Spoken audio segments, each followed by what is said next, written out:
প্রক্রিয়া, ঠিক আছে। কন্ট্রোল প্রক্রিয়ার মধ্যে আপনি আবার ইলেকট্রিক্যাল সাইডে যে সেন্সরগুলো আছে, আপনারা মানে নিত্য নতুন যে সেন্সরগুলো আপনারা ব্যবহার করছেন, এই সেন্সরগুলো আসলে ইম্পর্টেন্ট, কারণ এই সেন্সরগুলোর উপরে ডিপেন্ড করে আপনার বয়লারের নিরাপত্তা ও সেফটি।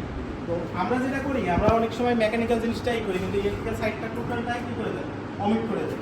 তো অমিট করে দেওয়ার কারণে আমাদের যে সমস্যা, দেখেন এখন এখানে বয়লারের যে কন্ট্রোল প্রক্রিয়াটা আছে, তো কন্ট্রোল প্রক্রিয়ায় আমার যে ভিজুয়ালাইজ করা আছে, দেখেন যদি আপনি কন্ট্রোল প্রক্রিয়া করেন উপাদানগুলো নিরাপত্তা কিছু করা, কর্মকর্তা বজায় রাখে।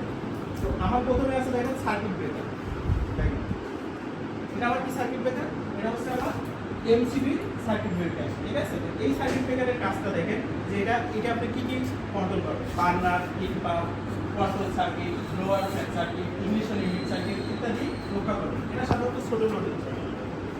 এরপরে আছে আপনার হচ্ছে কি এমসিসিবি সার্কিট, ঠিক আছে। দেখেন এই সার্কিটটা দেখবেন আপনি বয়লারে যখন প্যানেলটা খুলবেন, খোলার পরে দেখবেন যে এই টাইপের একটা ইয়ে আছে, এটা যখন আপনি অন অফ করলে টোটালটা আপনি অন অফ হয়ে যাবে, ঠিক আছে।